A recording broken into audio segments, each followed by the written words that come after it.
হলো আপনাদের হলো দিদি উঠুন বেশি টাইম লস করা যাবে না দিদি তাহলে পার্টির কি জোরে কাজ করছে সেটা আমরা এই পার্টিতে লোক আমরা এইটা যত তাড়াতাড়ি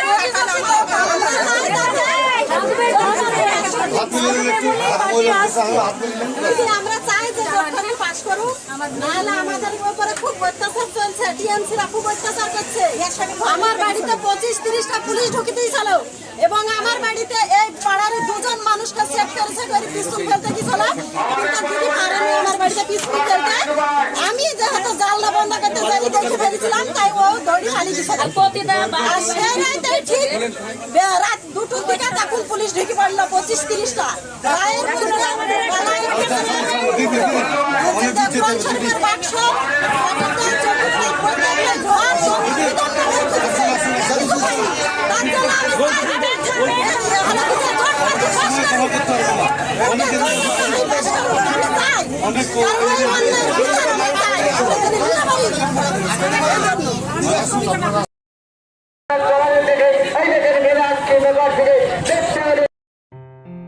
আসন্ন লোকসভা নির্বাচনে রাজ্যের প্রতিটি প্রান্তে বামফ্রন্ট প্রার্থীদের জয়ী করুন।